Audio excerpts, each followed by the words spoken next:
यस्य स्वयं स्वभावाप्तिरभावे कृत्स्नकर्मणः तस्मै संज्ञानरूपाय नमोस्तु परमात्मने। जय बोलो पूज्यपादाचार्य भगवान की जय। योग्योपादान योगेन दृषदः स्वर्णतामतां द्रव्यादिस्वादिसम्पत्ता वात्मनोऽप्यात्मतामतां वरं व्रतैः पदं दैवं नाव्रतैर्बत नारकं छाया तपस्थयोर्भेदः प्रतिपालयतोर्महान् यत्र भावः शिवं दत्ते द्यौकीयद्दूरवर्तिनि यो नयत्याशु गव्यूतिं क्रोशार्दे किं ससीदति ऋषिकजमनातङ्कं दीर्घकालोपलालितं नाकेनाकौकसां सौख्यं नाकेनाकौकसामिव वासनामात्रमेवैतत् सुखं दुःखं च देहिनां तथायुद्वेजयन्ते ते भोगारोगायिवापदी।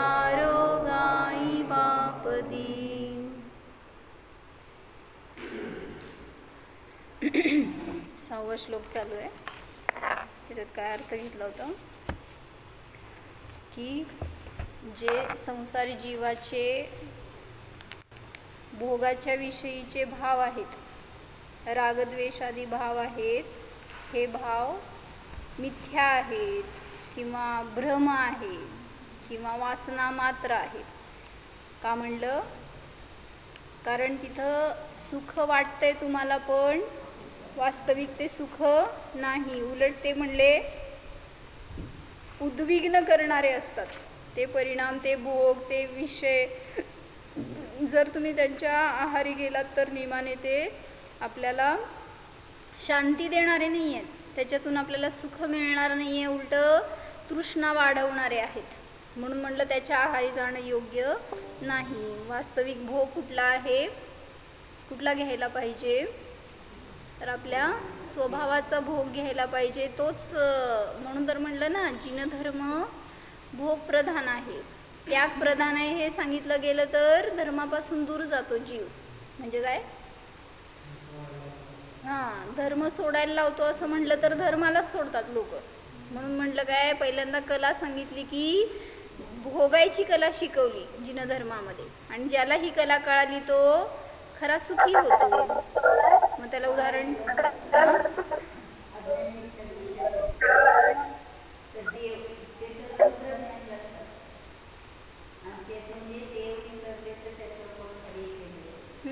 बरोबर आहे की मिथ्या दृष्टी देवांना जर त्या कमी वृद्धी वगैरे असतील तर त्याच्या निमित्तामध्ये त्यांना क्लेश जास्त असतात, आणि त्याच्या निमित्तात म्हणलं पुण्याचा नाश करायला असती तर ते कारण ठरतं।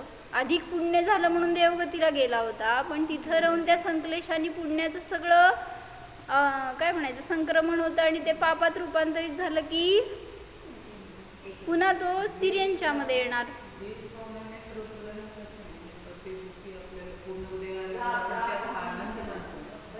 म्हणूनच की मग त्या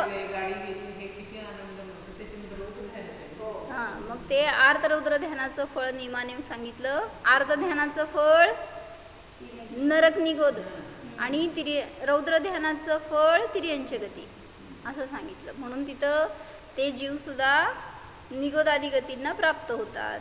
म्हणजे म्हणलं की म्हणून तुम्हाला त्या भोगांच्या विषयी भाव कसे असतात, ते भोग मिळालं तर आपल्याला समाधान वाटतं, ते भोग असले तर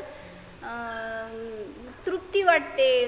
म्हणून मी काल थोडंसं चिंतन याच्यावर असं केलं, मी आणि नेप्तीनी काय केलं होतं की जे इंद्रिय भोगाची वासना असते तर ती दुःख का देते ह्याला मला कारण पाहिजे। तिने सगळं वाचून मला कारण सांगितली बरं का, म्हणजे ठीक आहे, आधार घे म्हणलं वाच आणि त्यातनं आपले पण विचार त्यातनं घालून काढायचे. सांगा बघू. इंद्रिय विषय भोगाची जी वासना आहे ती दुःख का देते सनी भैया? हां, पराधीन आहे, बरोबर. लिहा अजून. हां, ते घेतलं की तू आपलं ते गाथा सांगायला लय हुशार आहे. हां, त्याच्यामध्ये इष्टनिष्ठ भाव करतो. हां, ती गाथा लावली आहे बरं का. सपरम बाधा सहितम विच्छिन्नम बंध कारणम विसमम, हे 5 झाले. हां, हे घेतलं होतं आपण आधी बहुतेक कुठल्या तरी चौथ्या ह्याच्यात घेतलं होतं का? हां, नाही, इथं 4थ्या श्लोकात घेतलं होतं आम्ही ते बहुतेक. यत्र भाव शिवम दत्ते, त्यासाठी. बरं, ठीक आहे. मग अजून काय कारण सांगा की इंद्रिय विषय भोग दुःख का देतात?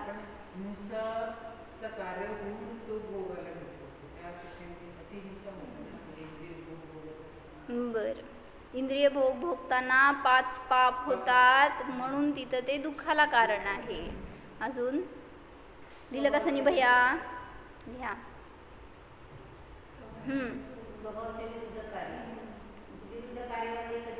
बरोबर, स्वभावाच्या विरुद्ध कार्य आहे ज्ञप्ती म्हणून. कुठे आहे वही? वा वा. स्वभावाच्या विरुद्ध कार्य आहे म्हणून योगिता काकी, परळी काकी असं आमच्या शाळेत येतात. होय, सनी भैया घेऊन ये वही. तर ते स्वभावाच्या विरुद्ध कार्य आहे म्हणून दुःखदायी आहे. अजून असं मी 10 पॉईंट काढलेत बरं का. हे मला दुसरंच मिळालंय खरं, 11वा झालं माझं पण.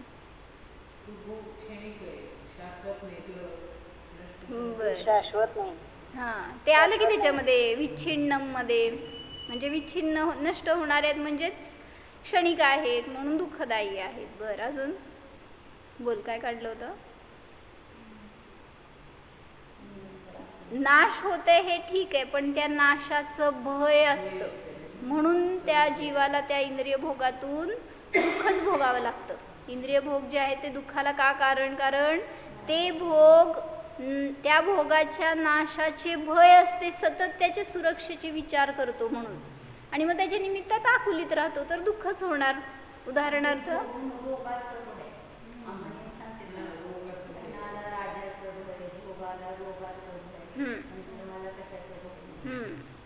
परत एकदा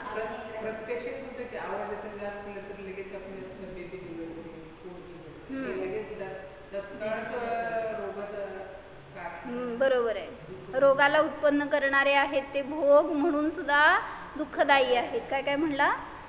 धनाला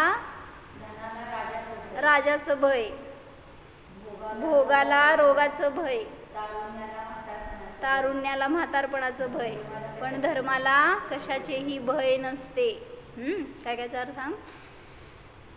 धनाला चोराचं भय, धनाला राजाचं भय, भोगाला रोगाचं भय, तारुण्याला म्हातारपणाचं भय, आणि धर्माला कशाचंही भय नसतं. स्वभावाला कशाचं भय नसतं. म्हणून म्हणलं की जेव्हा भोगाचा विचार, जेव्हा भोगामध्ये आसक्ती असते तेव्हा एकतर म्हणलं काय म्हणला का मला?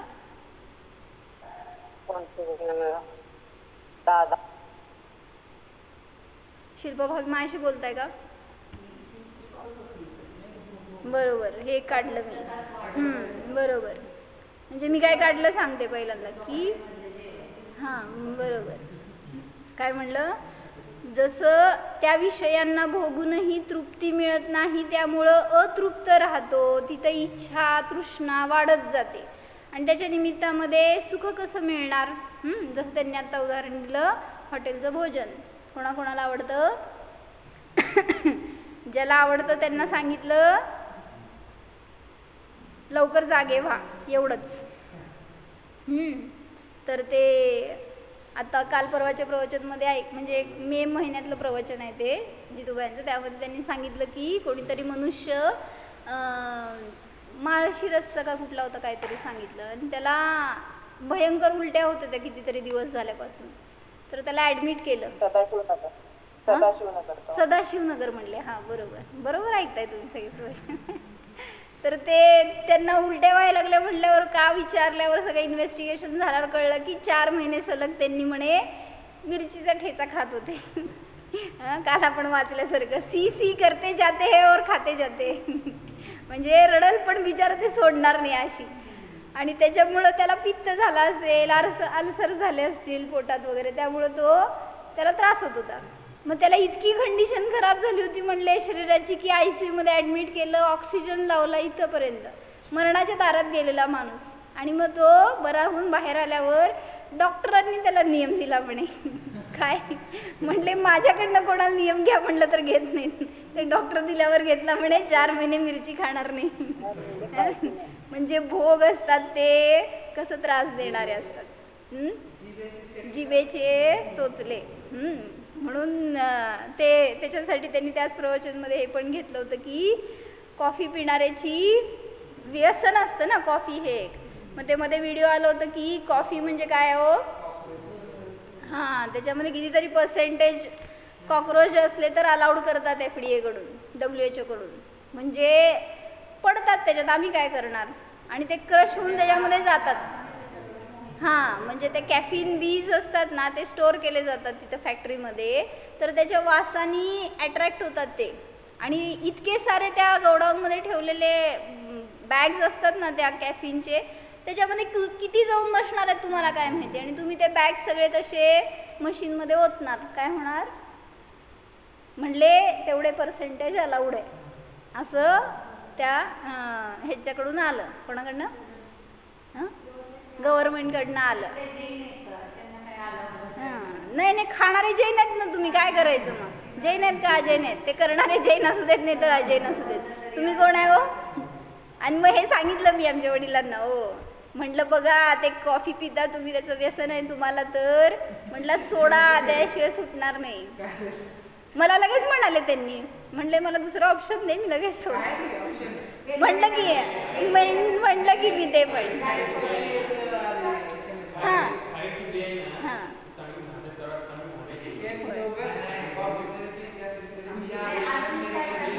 सगळे आमच्याकडे उपाय द्यायला आहेत, भेटा सगळ्यांना येऊन इथं ज्याला कोणाला कॉफी सोडायचं त्यांनी.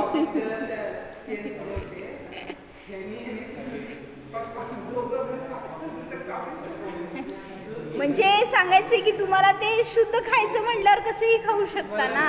म्हटलं त्यांनी कॅफिन बीज आणा घरी आणि त्याला भाजून जरी पावडर केलं तरी सुद्धा त्याचं म्हणजे ॲक्च्युली ते व्यसन आहे, त्याच्या आहारी जायला नको आहे. पण ज्याला सोडवत नाही त्याला अशुद्ध तरी खायला नको हे सांगितलं. म्हणूनच सांगितलं ना की ज्याला वस्तू स्वरूप समजलं ना, सोडायला भय वाटत नाही किंवा दुःख वाटत नाही, सहज सुटतं ते. काय म्हणतात विशालबाई, हां त्याच्या फळाचा विचार करा तर सहज सुटणार ते. पण इतकी भोगाची आसक्ती, ह्यालाच वासना म्हणतात, ह्यालाच काय म्हणतात, गृद्धता म्हणतात. आणि मग त्यामुळं ते विषय सुटत नाहीत. म्हणजे मी ही स्टोरी आम्हाला पण सांगितली की असं झालं होतं म्हणून, की त्या FDA कडून असं आलं आहे. आम्हा म्हणले मी पण भरपूर घेत होते पूर्वी, पण ज्या दिवशी समजलं त्या दिवशी सुटलं. आमचं पण असंच झालं, ज्या दिवशी समजलं ना नाही हे योग्य खाण्यायोग्य, तर म्हणजे असं सुटायला पाहिजे हो, तर आसक्ती कमी होत जाणार इंद्रियांविषयी.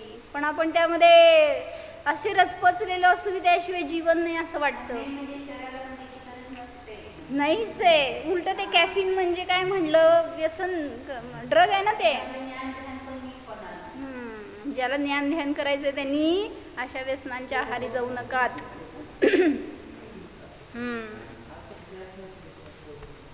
आता इथं काय झालं भैया, आमचा धर्म त्याग प्रधान झाला. सोडा म्हणल्यावर उद्या सगळे मला सोडून द्या. आम्ही ज्ञान द्यायला लागलोय, तुम्ही ते सोडायला सांगायला लागले असं म्हणणार. तर सांगायला की भोग घ्या कशाचा, तुम्ही बाहेरच्याचा भोग घेताय तिथं स्वतःचा भोग घ्या हे शिकवायला लागले. तर दुःख का होते, तर पहिलं काय सांगितलं, आमचं काय चाललंय विषय विशाल भैया, इंद्रिय भोगाची वासना दुःख का देते. त्यासाठी कारणं काढली आम्ही आता, की ते भोगत असताना सुद्धा तृप्ती वाटत नाही. अतृप्तता असल्याने ती तृष्णा, ती इच्छा वाढत जाते. म्हणून दुःख होतं. जिथं तृष्णा आहे तिथं सुख नसतंच.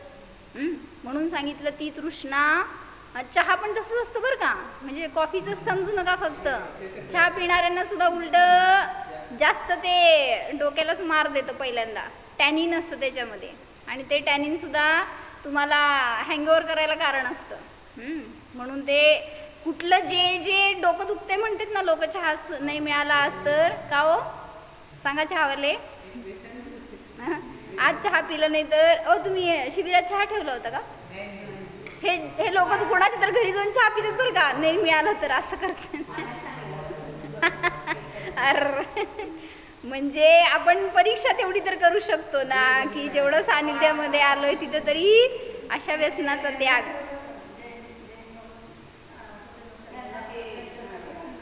नाही आमच्या शिबिरार्थींनी पिलं काही सांगा आम्हाला फक्त. म्हणजे आला ना ऑप्शन, जेव्हा पाळायचं त्यावेळेस मिळालं का नाही, मग ते घरात असताना आपण का त्याच्या आहारी जायचं. बरं, सगळ्यांना सगळे ऑप्शन्स आहेत, फक्त त्याला सोडायचा विचार करा, कारण ते म्हणजे आपलं आरोग्य वाढवणारं पण नाही, त्याच्यात काय पॉझिटिव्ह घटकच नाही आहेत, तर का म्हणून ते प्यायचं. म्हणून विचार करा आणि सोडा. तर काय सांगितलं होतं, त्या भोगाच्या नाशाचे भय असते म्हणून ते दुःख देतं. परत म्हटलं की त्या भोग विषयांचाच विचार सतत ज्ञानामध्ये राहतो, त्याचं चिंतन करतो म्हणून दुःख होतं. तुमच्या ज्ञानाला विषय बदलला का हो, एकाच विषयामध्ये सतत राहतात म्हटल्यावर ते विषय तुम्हाला त्रास देतात, ते विचार तुम्हाला त्रास देतात. म्हणून म्हटलं की त्या भोगाची वासना दुःख देणारी असते.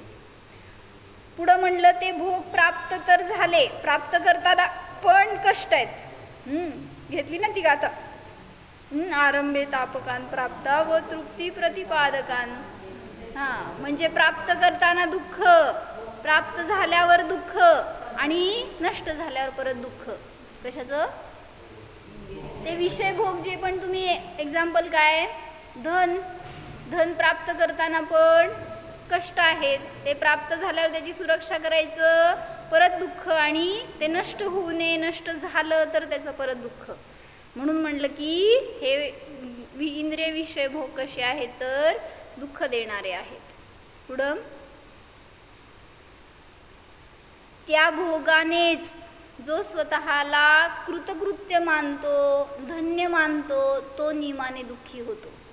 म्हणजे म्हणलं ना, ज्याच्याजवळ धन नाही आहे तो रोज मंदिरात येत होता, आणि धन वाढल्यावर काय झालं सनीबाया, काय झालं, मंदिरच बंद झालं पहिल्यांदा. म्हणजे काय झालं, काय सांगितलं, त्या धनाने कृतकृत्यता वाटू लागली. ते धन म्हणजे आता त्याला जास्त वेळ द्यावा हे भाव व्हायला लागले. म्हणजेच काय झालं, जी सुखाची वस्तू आहे त्यापासून दूर झालो, म्हणून ते दुःखदायी आहेत. पुढं त्या भोगानेच कृतकृत्य मानतो, धन्यता मानतो. भोग विषय जे आहे, विषय भोग आहेत ना इंद्रियांचे, उदाहरण दिलं आम्ही धन.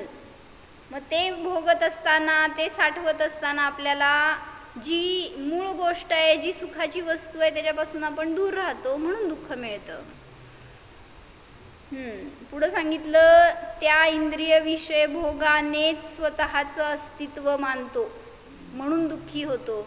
म्हणजे ते आहे तर मी आहे, नाहीतर नाही. जसं पती पत्नीशिवाय जगू शकत नाही, पत्नी पतीशिवाय जगू शकत नाही, हे विचार आहेत ना तुमचे. काय म्हणले विशाल भैया, म्हणजे याच्यातलं सांगायला बरं का, जर असं आधीनता असेल तर म्हणून मग डोक्यावर परिणाम होतो लोकांच्या. जर एखाद्याचा वियोग झाला तर, म्हणून म्हटलं स्वतःचं अस्तित्व त्याच्याने मानतो, सर्वस्व मानतो त्या विषय भोगांना, म्हणून दुःखाचं कारण ठरतं ते. अजून त्या विषय भोगाच्या निमित्तात रागद्वेषाची उत्पत्ती होते, ते वितरागतेचं साधन नाही, म्हणून म्हटलं ते दुःखदायी आहे. ज्याच्याने वितरागता वाढणार आहे, वैराग्य वाढणार आहे, अशाच्या आश्रय घेतला तर हे दुःख आपल्याला भोगावं लागणार नाही. पुढं काय सांगितलं तर तू सांगितलेलं, काय म्हणलं, त्या भोगाच्या निमित्तात कोणाचा घात करायला सुद्धा मागं सरकणार नाही. इतकी अधीनता होऊन जाते, इतका अविवेकी होतो जीव. कोण झाला असं, मोबाईल दिला नाही म्हणून खून केला. अजून हां, खीरवाला, बरोबर आहे. कोण होता तो, शुभम चक्रवर्ती. खीर दिली नाही म्हणून आरडाओरडा केला आणि गरम दिली म्हणून परत त्या मनुष्याचाच घात केला. अजून चिलातीचं सांगितलं होतं परवा, सुभद्रा नाही मिळाली म्हटलं तर ती दुसऱ्याला मिळू नये म्हणून तिलाच मारून टाकलं. अजून हां, तो आत्महत्या पण करतो. म्हणजे मला जर ते विषय भोग मिळाले नाहीत तर माझं जीवनच नाही असं विचार करून तो स्वतःचा पण घात करतो. अजून उदाहरण सांगा. इंद्रिय विषय भोग मिळाले नाही तर रावणाने सीतेला पळवून नेले. हां, रावणाला पण मरावं लागलं, कारण सीता ही म्हणून मी काल सांगितलं होतं त्याच्याविषयी की सीता काय सांगितलं होतं, सीतेसाठी रावण पण परपुरुष होता आणि हनुमान पण परपुरुष होता. पण सीतेने काय केलं, हनुमानाशी ती वार्तालाप करायची, काय ना काय बोलायची, पण रावणाकडे तिने ढुंकून बघितलं पण नाही. का, कारण सांगितलं होतं हनुमान हा तिला रामापाशी नेणारा होता आणि रावण त्या रामापासून दूर करणारा होता. हां, तसंच शुभ भाव आणि अशुभ भाव कोणाच्या जवळ जायचं, दोघं पण परच आहेत, पण शुभाशिवाय शुद्धामध्ये जायला चान्स नाही आहे. मग ते शुभ भाव तुम्हाला आत्मरामाचा रस्ता दाखवतात. शुभ भाव सुद्धा सोडायलाच लागणार आहेत, पण तरीसुद्धा अशुभातून तर शुद्धात जाता येत नाही. म्हणून म्हणलं अशुभाकडं ढुंकून सुद्धा बघू नकात. कुठं बघायचं नाही, दुकानाकडं ढुंकून पण बघायचं नाही हे सांगायला, डोळ्याला चष्मा घालून जातो मग.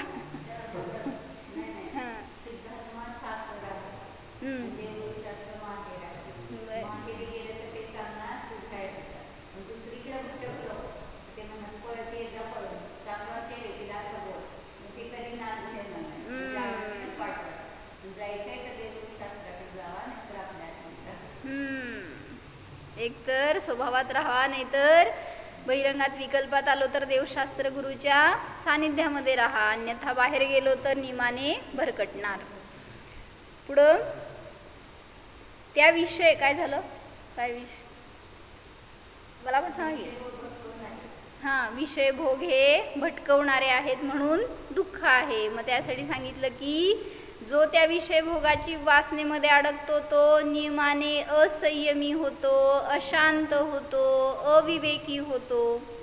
त्यामुळं त्याला सुखाची तिथं सावलीसुद्धा मिळत नाही, तो नियमाने दुःखीच राहतो. आणि शेवटचं सांगितलं की त्या विषय भोगासाठी तो आपलं सर्वस्व सोडायला तयार आहे. मग त्याच्याने सुख का दुःख, जसं आजकाल कुठली मुलगी असेल, कुठलाही मुलगा असेल तर तिच्यासाठी आपलं सगळं घर परिवार धन वैभव सगळं सोडायची तयारी. हां, कोण होता, स्थूलीभद्र. त्या कोशासाठी, कोशा नावाची नर्तकी होती, तिच्यासाठी म्हणून माताजींचे प्रवचन ऐकलं असेल तर गोष्ट सांगितली माताजींनी. तिच्यासाठी सगळं सोडायची तयारी, तर मुनिवेश सुद्धा सोडला आणि भ्रष्ट होऊन तिने जे सांगितलं ते करायची तयारी. म्हणजे कशाच्या आहारी जातो, काय आपला विवेक नष्ट करून टाकतो हे सुद्धा कळत नाही. चारुदत्त सुद्धा तसंच आहे, बरोबर. जोपर्यंत चांगला होता बिचारा तर लोकांनी त्याला भ्रष्ट करायला तुलवलं आणि नेलं वेश्येकडं, आणि मग आता भ्रष्ट झाला तर तो घरी यायला सुद्धा मागत नाही.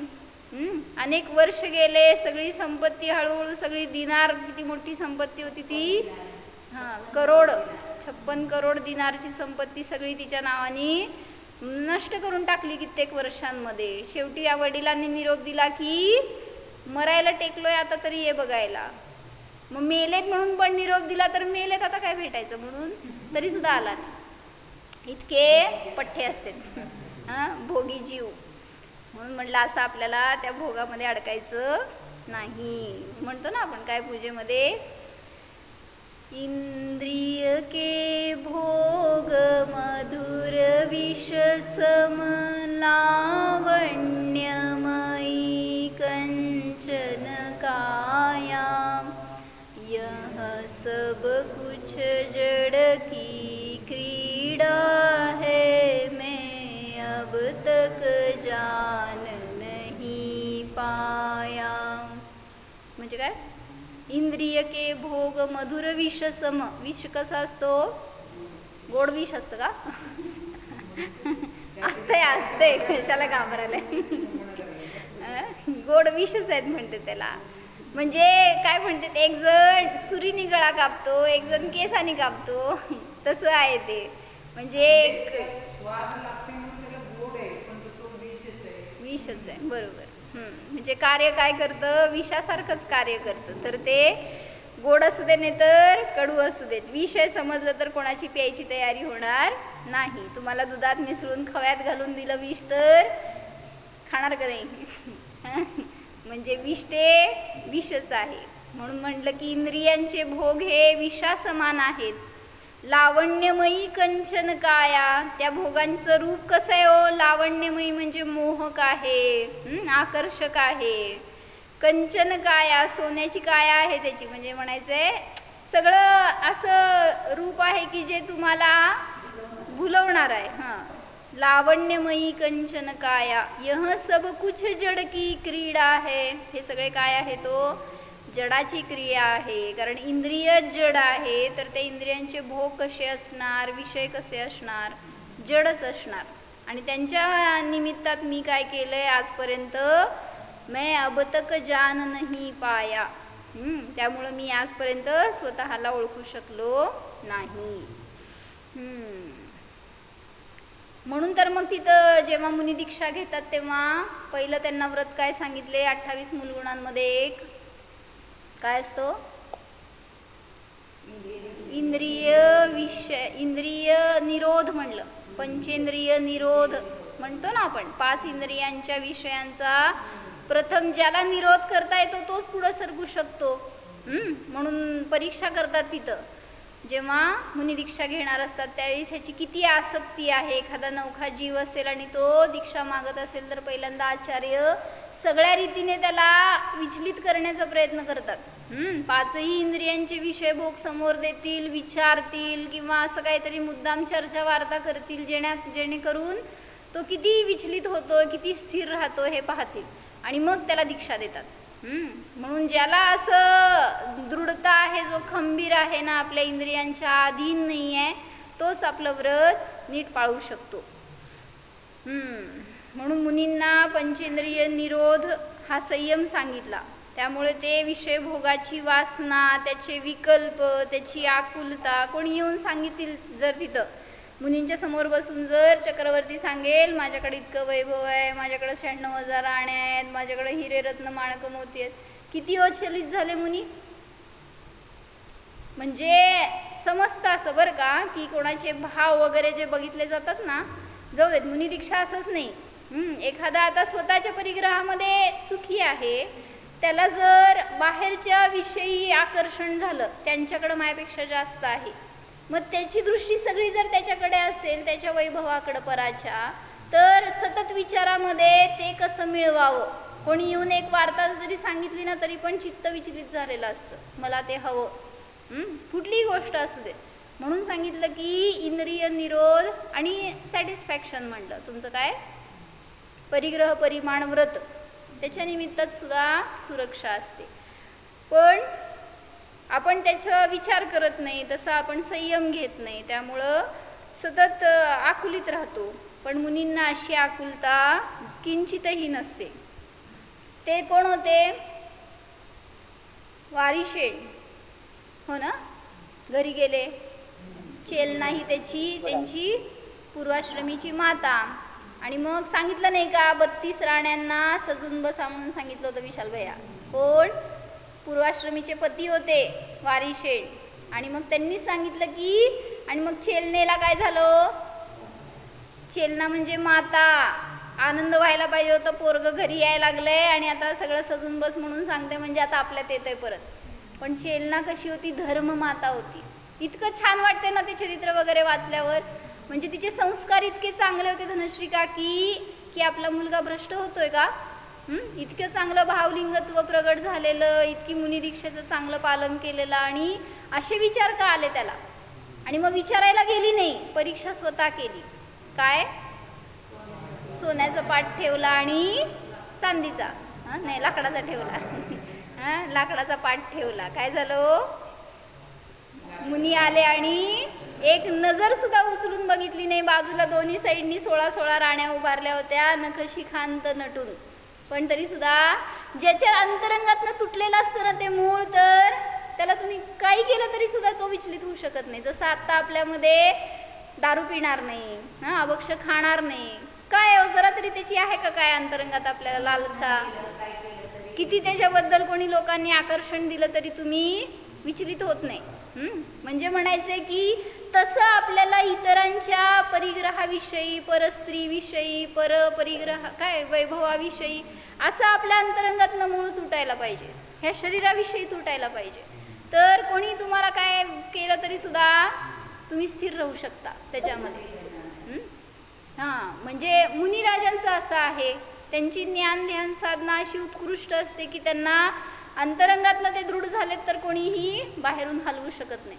अशी साधना घरात करा, तिथं गेल्यावर करू शकत नाही लगेच आपण. दीक्षा घेणार का, तर हो म्हणतोय, पण जर घरात ही हा अभ्यास नसेल तर प्रज्वल दीक्षा घ्यायची आहे ना, तर आत्तापासून अभ्यास करायचा की मला कशाविषयी आकर्षण नको, इतकी माझी अंतरंगातनं दृढता पाहिजे. सिद्धम काय म्हणले,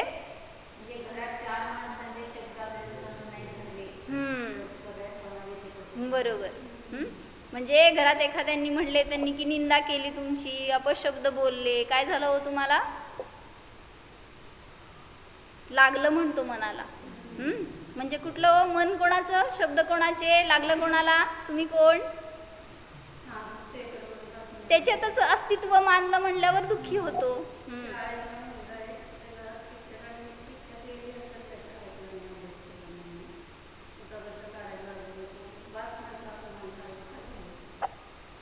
असं कधी म्हणलं होतं का आपण आयुष्यात.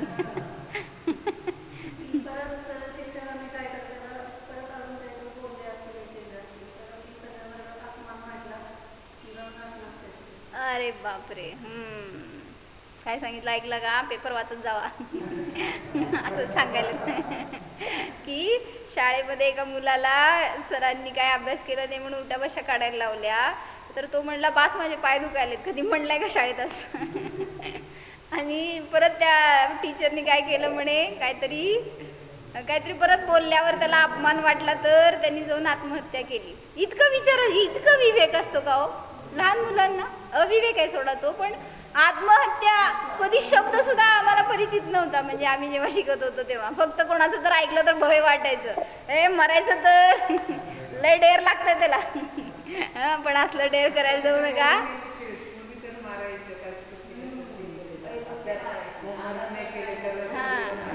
आता शब्दच इतके भयंकर आहेत की ते दुसऱ्याला मारायचे कारण ठरतात. हातावर झडीबिडी मारल्यावर तर कुठं गेलं असतं ते, स्वर्गातच.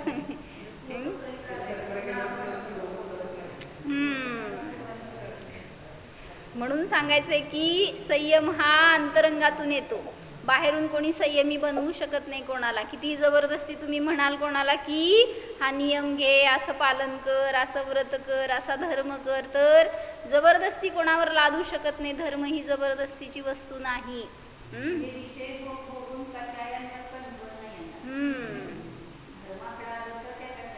बरोबर. म्हणूनच की धर्म केला तर मुळातून ते भाव सुटणार आहेत भोगाचे. जर बाहेरून सोडत धर्माकडे आलो तर अजून ती आसक्ती राहते. म्हणून म्हटलं ना, 2 मुलं आहेत, त्यातल्या एकाने दीक्षा घेतली म्हणून दुसऱ्याने घेतली, तर काय झालं, तेच ते वारिशेण आणि पुष्पढाल ते मित्र होते. आणि वारिशेणांनी दीक्षा घेतली म्हटल्यावर पुष्पढालांनी पण घेतली, बघून देखादेखी म्हणतो, हां तसं. तर दीक्षा घेतली खरी, पण अंतरंगात विचार एकाक्षी, त्याची बायको असती एका डोळ्याची, म्हणजे एका डोळ्याने अंध असते ती. तर तिचा विचार 12 वर्षपर्यंत डोक्यामध्ये कसं सुटणार हो, कोणाला कळणार आहे? आणि हे सगळ्यात मोठा प्रॉब्लेम असतो. म्हणजे आचार्य गुरु काय करतील हो, म्हणजे असं झालं की जाऊ देत.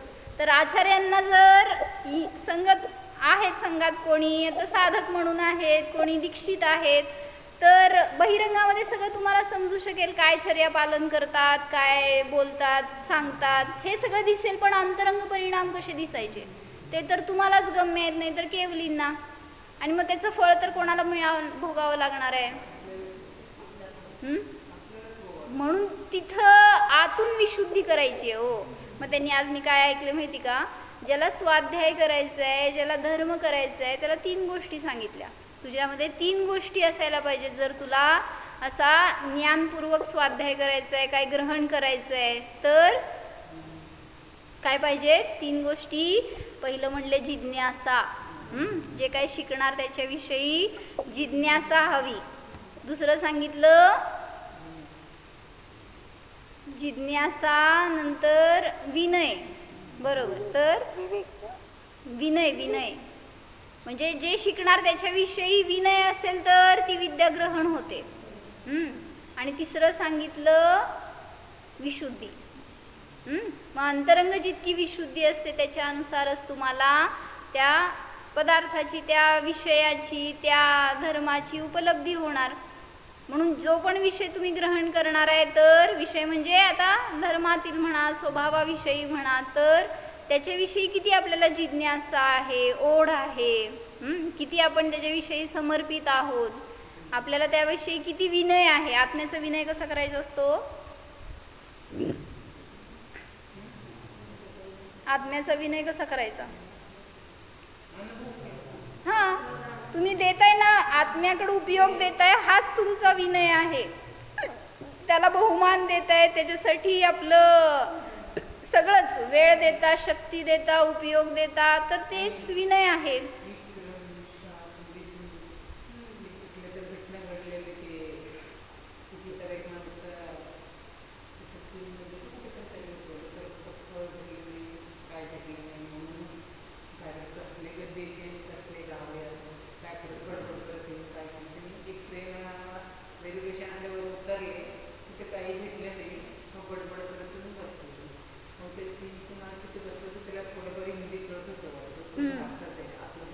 मनीषाताई, विक्रांत भाईंनी काय गोष्ट सांगितली सांगा म्हणे. एवढा प्रकार फळं भेटायचं काहीच भेटत नाही, काय नाही. मग ते ऐकले, पण त्याला तर आपल्या देशाबद्दलचं अभिमान वाटले त्याला. पुढच्या देशाने आले की चायनीज माणूस होता आणि त्याला काही फळ भेटलं नाही असं उदाहरण. भारताच्या माणसाला चीनमध्ये फळ भेटलं नाही का? त्याचा अभिमान वाटले त्याला चीनच्या माणसाला. मी म्हणले हे आपल्या देशाचं अभिमान होते, म्हणून पुढच्या देशाने आल्यावर त्याला टोपली भरून फळं घेऊन आले. माझ्या मनात तुला कसं कळाले? मला कळाले तुम्हाला मिळाले नाही म्हणून. ठीक आहे, आणलं तर ते तुम्हाला पैसे घे. नाही, पैसे नाही घेत मी. मग पैसे नाही घेत म्हणलं तर म्हणे का नाही घेत? पण तुम्ही त्या एका फळ तुम्हाला नाही भेटले तर तुम्ही माझ्या देशाच्या काय करणार? तुम्ही भारत देशामध्ये जाऊन तुम्ही अपमान करणार. असं झालं एकांच्या विषयी, कोणाच्या विषयी, महात्मा गांधी का कोणाच्या विषयी तर झालं होतं. तो अपमान करणार आहे म्हणून काय झालं, मी त्याचे पैसे करणार, मी त्या पैशाचे मूल्य मला माझ्या देशाचे काय समजलं. म्हणजे इंडियन माणूस होता, तो चीनमध्ये गेला, त्याला तिथं खायला मिळालं नाही, तर त्याच्या डोक्यात विचार चालला होता, म्हणले की हे असं कसलं देश आहे. आणि ते बाजूला बसलेला चायनीज होता, त्याला अपमान वाटला बरं का. तो दुसऱ्या स्टेशनवर पोचला, तर त्यांनी ती फळाची टोकरी त्याला दिली. हा म्हणला की तुला कसं काय कळालं? तो म्हणला की माझ्या देशाचा अपमान होऊ नये म्हणून हे तुला देतोय, तुझ्या पोट भरायसाठी नाही, म्हणजे कोणाला कशाचं आणि कोणाला कशाचं. आणि मग तो पैसे देतो, तर हा म्हणतो नाही, पैसे नाही पाहिजे. म्हणजे त्याला म्हणायचं होतं की तू जाऊन कुठं इंडियामध्ये आमच्या देशाची बदनामी करू नकोस, म्हणून तो करेल. हां, जाऊन चीनचं कौतुक कर भारतामध्ये, म्हणून त्यांनी असं सगळं केलं म्हणे. म्हणजे शेवटी परत आलं काय, कुठाली गाडी, विषय भोग.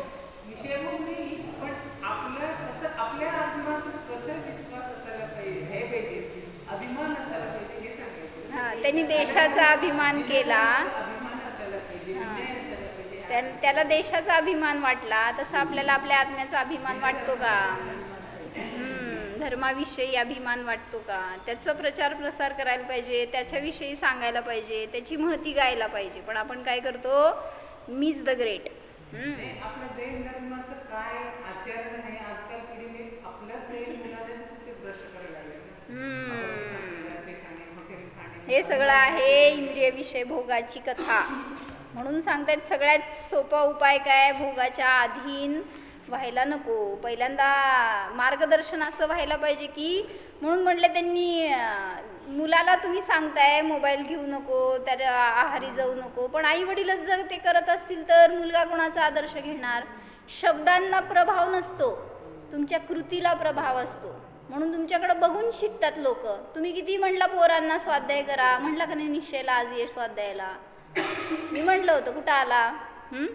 म्हणजे आपण जर त्यात उतरलं तर ते पाहून येतात. म्हणजे विशालभाई ते त्यांचं काही चूक नाही आहे, पण ते एक दिवस गायब होते. मग ते आपल्याकडं बघून तरी शिकायला पाहिजेत आणि असं लागायला पाहिजेत मार्गाला. कारण आपण जेवढं सांगणार त्याचा काय उपयोग नसतो, आपण जे करणार त्याचा उपयोग असतो. म्हणून सभाला जाणार तर ते उपयोगी आहे. बाकी शब्द तर बाहेरच थांबणारे आहेत. शब्दातीत आत्मा दिसायला पाहिजे. हो जाणा हा मी अतींद्रिय स्वरूपी शुद्ध आत्मा आहे. हा मी स्वभावानेच निर्भय आहे, निरासक्त आहे. माझ्यामध्ये या इंद्रिय भोगांची अधीनता नाहीच.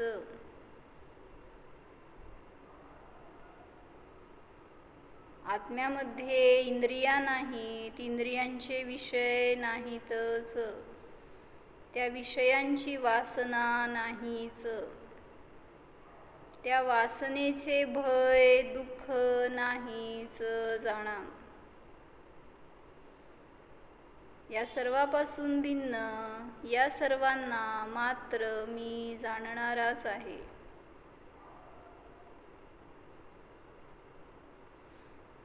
निर्वासना स्वरूपोऽहम्